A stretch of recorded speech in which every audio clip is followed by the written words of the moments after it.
Welcome to Change the Narrative. I'm your host, JD Fuller. I'm Suzy Younger, an African-American licensed psychotherapist. I'm also a licensed therapist. We talk about the isms. We talk about the phobias, anything that marginalizes and oppresses. As a white woman, I ask the questions white people are too afraid to ask. Everything we are not and everything we are is because of fear. Through a mental health lens, Suzy and I will have difficult conversations with celebrity guests, political activists, and everyone in between. Our mind will tell us whatever we want to believe, but the truth lives in the body, and that's where change occurs. Are you ready to change the narrative? We are so excited to have Dr. Chris Hoff on our show today. Chris is a storyteller, a champion of curiosity, an author, an entrepreneur, an artist, an innovator, an educator, and the founder and host of the very popular Radical Therapist podcast.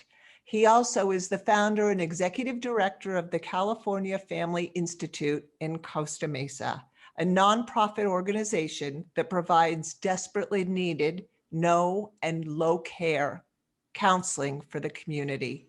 We are honored to have you on. Welcome. Thank you, Suzy. I appreciate it. Glad to be here. And hi, JD. Hey there. What's happening? So it's low cost care, right? Yes, it's low cost, okay. Low and no. Nobody's turned away no matter what they can afford. That's amazing. That's amazing. We read that you dropped out of high school, then worked in the aerospace and defense industry. Now you're the radical therapist. How did this happen? And tell us what makes you radical. Yeah, I'm impressed. You did your research. Yes. Yes, I did have a checkered educational career as a young person, and for various reasons. But I did leave high school. I got kicked out early. They tried to send me to continuation school, and that didn't work either. But that's another story. But eventually, what happened to me? I'm in recovery, so I eventually ended up getting clean and sober, and then I went back to school and started a company that did technology staffing. But I did work in the aerospace. I started, I worked there and doing that same kind of work, and then left and started my own company, and then ended up getting a psychology degree undergrad, and knew I wanted to be a therapist someday. But I had this successful company. By the time I actually eventually left, it was about 200 employees. And it was, so I called it the golden handcuffs. I couldn't really leave. But something happened. I actually, at about 2007, I had a friend die by suicide, and it kind of, rocked me a little bit, and had me reflecting on my own life and what I wanted to do, and that prompted me, shortly thereafter, to go to my business partners and just say, "Hey, I'm out. I'm not going to do this anymore. I'm going to go back to grad school and become a therapist." And did that, and got a master's degree at Pepperdine, and went on to get a PhD, and then found California Family Institute, and I haven't looked back since, and I'm having a lot of fun. Well, I think that we have an idea of what makes you radical. Your journey alone. Yeah. Well, I stole that. Yeah. And that's been a lot of fun. That has really opened up my world a lot. And, I've made friends all over the world, really. And that's been exciting. But I kind of stole the Radical Therapist there used to be a journal back in the early 70s put Excellent. Out by the APA. And it was called The Radical Therapist, was the journal. And I found a book, actually an old book in a used bookstore called The Radical Therapist, and I bought it and read it, and I knew when some friends came to me and said, you should do a podcast, I knew I already had the title, right? Because I knew I was going to use it sooner or later. So yeah, that's genius right there. That's awesome, man. What a mind you have. I'm so sorry about your friend. That is horrible, and I totally understand having that experience. In 2017, you were in front of the Museum of African American History and Culture. You stated something very clearly. You said we need to start having difficult conversations about race. white fragility, and white privilege. Mhm. What was your intention then, and how's it going? Yeah, that's yeah, and for the listeners, JD's referencing a video I put out on YouTube where I was in DC and had an opportunity to attend the museum, and at that time I was doing kind of my own work, right? Yeah. Uh, Quite honestly, and I had this. I think it was kind of this culmination of this process when I went into. I'll tell the story this way. When I went Yeah, sure. into my graduate program, I would have told you I was I was going to be an existentialist therapist, right?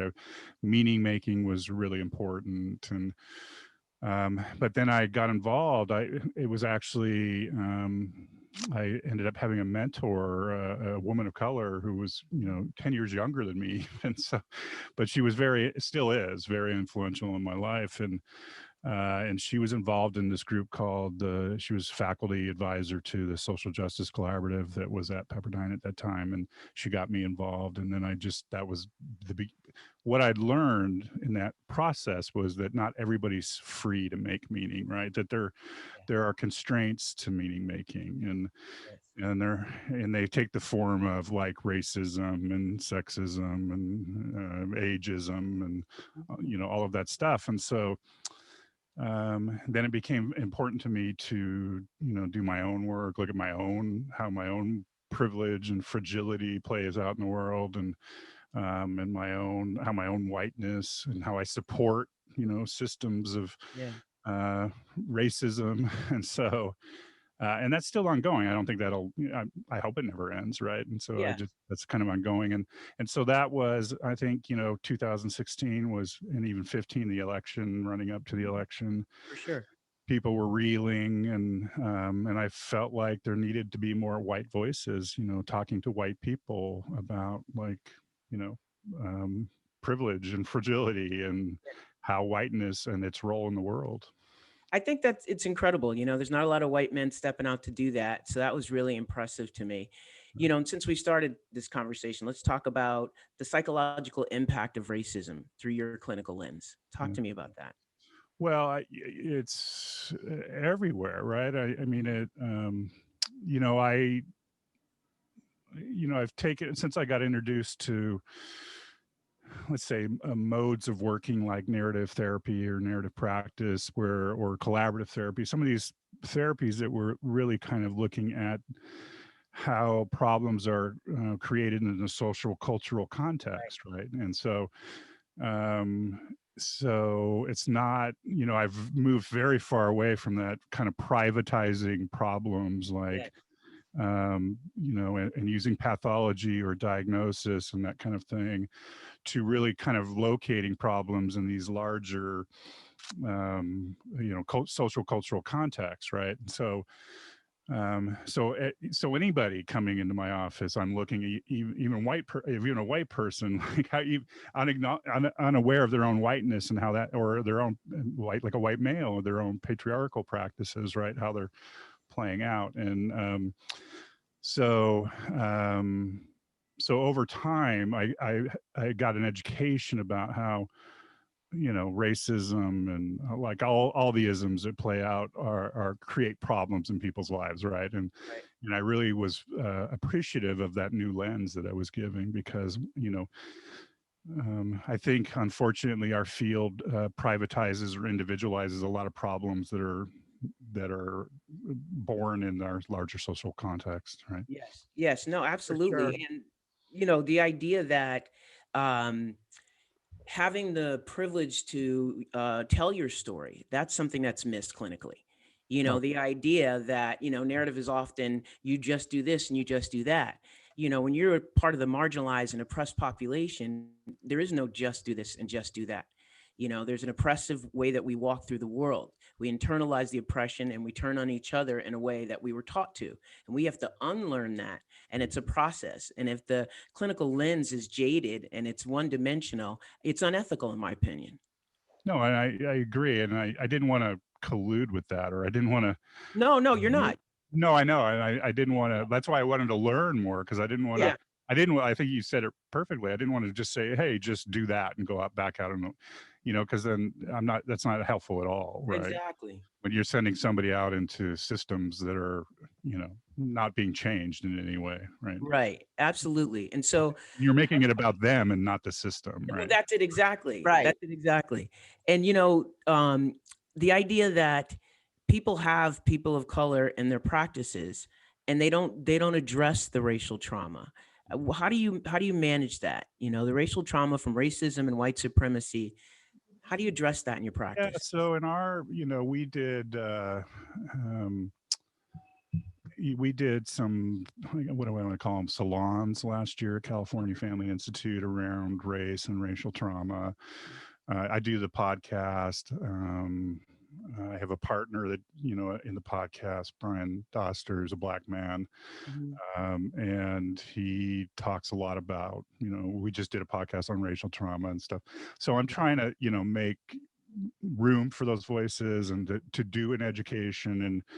And the thing I think you'll discover or have discovered in doing a podcast is that you learn in every one, right? And Yeah, so, for sure. yeah, so you get to bring the guests on you want to talk to and get an education at the same time. So, Yeah. so it's a thing that, COVID slowed us down. We were doing monthly kind of events, and but I imagine we'll get back to them, and I think more people are picking it up. There's a lot more opportunity for education out there than there was maybe 5 years ago. I'm sure you've noticed as well. Yeah, I have. It concerns me a bit about it's the moneymaker now. The racial Yeah, conversation yeah, yeah, concerns me yeah, because, historically, people in the Caucasian community listen to people in the Caucasian community.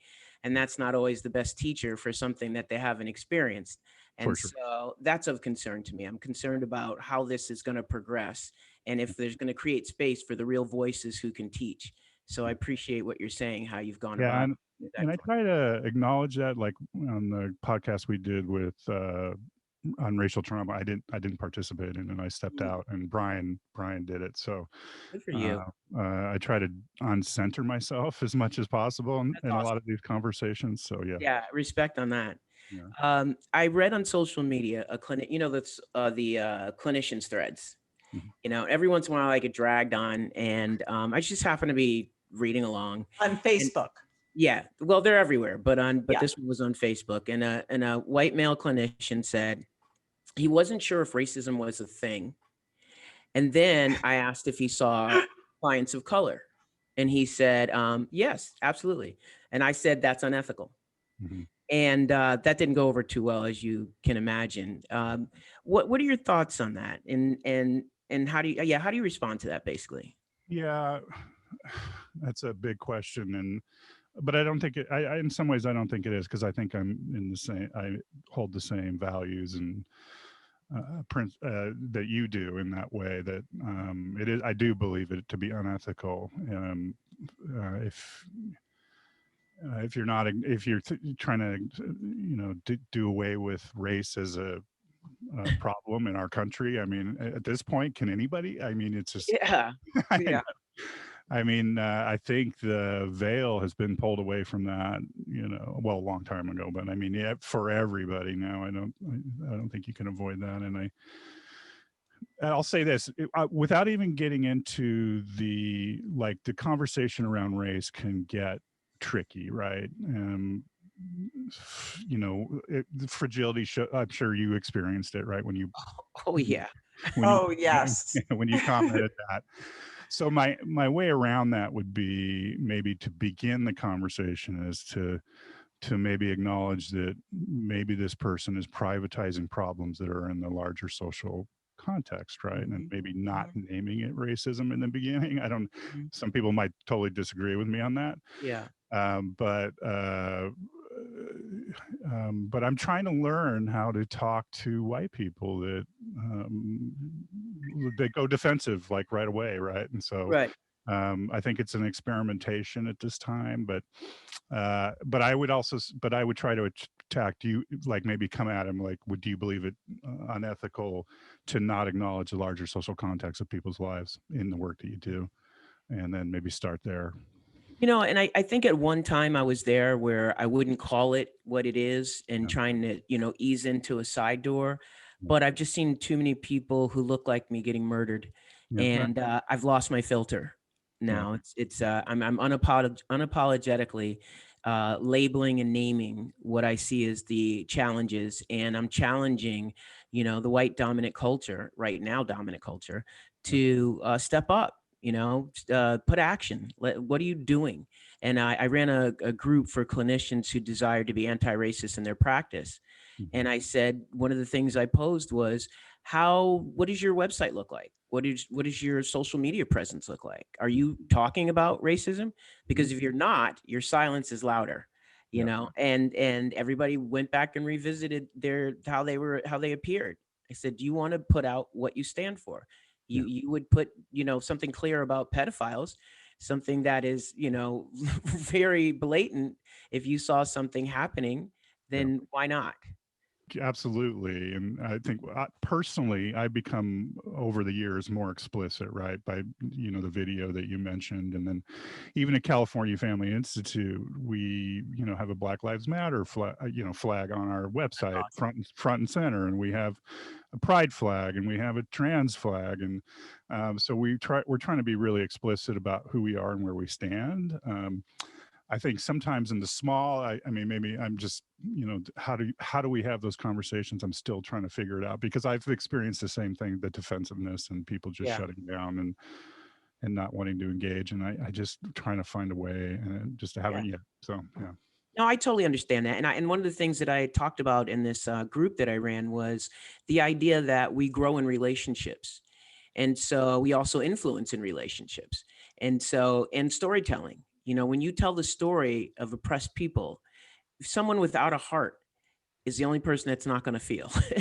They'd have to be, pathological, Yeah. and we're not going to change that anyway. So basically, that's the way in. But the thing that got me was like the audacity of, not a thing. And, Yeah. it's like, really?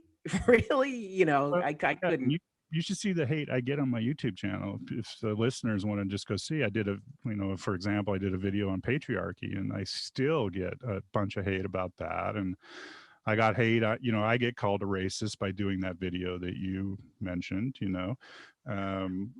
Mostly by white men. Right? Yeah. Right, Yeah. right. So it's hard sometimes with It some is. people. Yeah. It's very difficult. What do you think clinicians can do to make mental health more equitable and inclusive? That's a great question. Because I hold two thoughts, and one is that it has to, my elevator pitch for California Family Institute is that at least in the state of California, the California Commission did a study. It's probably 3 or 4 years old now, where half of adults who sought mental health services didn't receive them. And then 2/3 of children, meaning age 0 to 17, who sought mental health services did not receive them either. So there obviously is a severe problem, at least in our state for sure. And I imagine it's, worse in a lot of other states because Yeah. California, there's a joke that everybody has a therapist, but that's not true. Right. So, but I also hold a thought that therapists should be paid for their work, right? That they did paid for a lot of education. I know a lot of friends that have a lot of student loan debt. They should be. So we're going back to a systemic issue now, right? Like, how do we get our systems to support the people doing this work, first of all, which they don't, right? The administrative workloads, the client workloads, and county funded or Department of Mental DMH funded Yeah. services are, they're just burning people out. I mean, I don't know, people that last longer than 2 or 3 years. And what we've done at California Family Institute, because I had some, at least, I had some business success in the past, and I was able to kind of self-fund in the beginning. Amazing. So I stayed out of that system. And that was kind of important. And so we can kind of do that. And I don't have to load up our clinicians with paperwork. And so they, you know what I mean? And all that kind of stuff. But that's a rare case, but I think it goes back to a systemic problem now. So I think it's going to be about, we all, I think therapists, and you're seeing more writing about this, are going to have to be politicians, Yes. be in the world, leave the four walls of the therapy room, go to the city council meetings, do that kind of stuff, right? I think more and more we're going to have to do that to support our field and the people that are not getting the services. Right. Yeah. Right. Yeah. No, I think that's an excellent perspective and right on point. The idea that, you know, uh, therapy is not political is the most Right. ridiculous thing I've ever heard. It's like, then where did we leave our authentic selves? did, Right. did we leave them at the door? Well, Because I tell the people I train, there's no such thing as a neutral question. no, Ah, Yeah, wow, every question, yes. I every love question you ask is coming from somewhere, and you can trace it back to politics, I would say, right? exactly, exactly. And I also think it's important to know who you can do therapy with and who you can't do therapy, with in terms of our own ethical responsibility.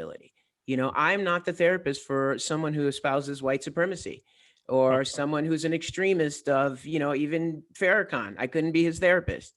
So there's people, you shouldn't have as clients. And it bothers me that people won't be honest about that. And the students I teach, that is what I talk about. We all have our Yes. limitations, and we have to be honest about that, because that's how we get into our ethical realm. It's like we can't separate ourselves. Everything has to be conscious. So that's my little soapbox spiel. And no, but JD, to that point, and Chris, I so appreciate everything you're saying. And we have some things in common where both of us, I'm not sure how old you were when you went to get your PhD, but that you had a career before that, as I did. And when I went to grad school, JD was the woman who made such an impact on me. She was a professor and taught me about my whiteness that I didn't even though I thought, oh, there's not a racist bone in my body. I learned real quickly that my whiteness covered that up, and I really was in a totally different place of privilege. Didn't even know what that word is. Right. So from one white person to another, how has your relationship with your whiteness changed over the years? Yeah, that's a great question. I do a presentation every once in a while on, I'm forgetting their name. They do a white identity scale, and they talk Oh, about, yeah, they yeah. talk about, so I kind of use that as a structure to take people through my own experience of whiteness. And back to my earliest memory, I was probably 13, 14, when a friend of mine I grew up in Huntington Beach, California, and I was surfing, and this friend, he wasn't a close friend, but he was a surfer friend. We were all in a park one day drinking some beers, and he came rolling up and he said, "Hey, I got a new tattoo. You want to see it?" And he rolled up his arm, and it was a swastika. And I've actually heard you tell this story on the podcast. yeah. And so that was my first experience of, I think, of whiteness that I could remember. So I talk about that, and then I talk about kind of growing up. My father was an educator too, and one of his assigned readings was, the autobiography of Malcolm X, and so I had some influence from him as well. But like I said, I think when I hit my grad program is really when my eyes got opened. And I also, and I went through the destabilization period, and I'm sure struggled with my own acknowledgement of privilege and defensiveness, and my own racism, right? And how that plays out. And but then I wanted to help, or I wanted to do things differently, and I wanted to make an impact, and that's kind of always been my guide. So Mm. That's awesome. Is there anything, no matter how small, you're willing to do to end racism that you're not already doing? uh well, I just applied to, like I said, I'm trying to practice what I preach about. I'll say this, what was going on with the world, like it happened to me, probably happened to a lot of other people, I began to become overwhelmed, right? And that's one of those things. And so that renders you kind of, and we don't need that, right? So we need people that could take action, like you said, even small actions in the world and whatever they can do. So several months ago, I decided, this is the world's burning, and I'm getting a little overwhelmed, and I don't know where to start. And so I decided to make my world a little smaller, and I'm going to be like, okay, how can I? And that helped. And then I decided I was going to do work in my community. I was going to get it down to my community, right? Not worry about the whole world burning. And then so just this week, I applied to be on the board of the Human Relations Task Force in the city of Huntington Beach, for example. So that's me stepping into my own city, my own community, and taking a role in human relations, which they are responsible whenever there's a hate crime or something like that. And so that would be an example of something that I'm Absolutely. trying to do, and and even in a small way. And I think if people just do that, I mean, it's the world is a little crazy right now, and it could get really overwhelming. But if you just try to take small steps like that, maybe in your circle of influence, I think it very much go a long way. Can I just Yeah. jump in there for a second, Suze? You say something that's so important, and that is that people wondered, however many years ago, well, where did the white hats of the Ku Klux Klan go?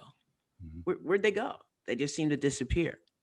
And what people are just starting to acknowledge is they went to the city council, they went into Congress, they went into the Senate, they went to the police department, their judges, they went into the systems because Yes. they know infiltration is the tool of the oppressor. And so we have to take that same strategy and start to go infiltrate these systems and take them back. So I love what you're saying. Absolutely. Yeah. Yeah. Oh, I love it too. And also, as I said, JD, I've been part of her groups, and there is no time, right? There is no time for neutrality. You have to take a stance, right? Okay, this is our favorite part of the show. I'm going to give you a couple words, and we just want one word response, word association. Oh, okay. Okay. White male privilege. Truth. Feminist. My mother. Nice. Change. Possible. Nice. Social justice. Imperative. Thank you. Excellent. Thank you. Um, Excellent. Thanks so much for coming and chatting with us today. I really appreciate you taking the time and being flexible with the time. Sometimes Suzy and I are tag teaming on the calendar and we can get in each other's way. So thank you so much for being flexible. I also want to know where people can find you and what you would like people to know as we sign off. Sure. Well, of course, there's CaliforniaFamilyInstitute.org if you're in the Southern California area, or if you're anywhere in California now. We're doing a lot of virtual appointments. Yeah, exactly. If you know somebody having trouble accessing care, please send them our way. If you're interested in just me, it's drchrishoff.com. And of course, the Radical Therapist podcast and YouTube channel, and some of the stuff that was talked about today, you can find that there. And I want to thank you both for the invite. It's been fun. Thanks. Absolutely. And one final thought that I want to know from you is, if you could do one thing to change the world, what would it be? One thing to change the world. What would it be? I've kind of become this from the position that to change the world, I got to change myself. Love it. Yeah, and so I think I need to keep doing my own learning, my own uncovering, and then that will change, and trust that will change the world in some way. Excellent. What an excellent way to sign off. It's been a pleasure. I love how you, Chris. Yeah. love what you're doing. Totally appreciate your time. Hope we run into each other again. Thank you.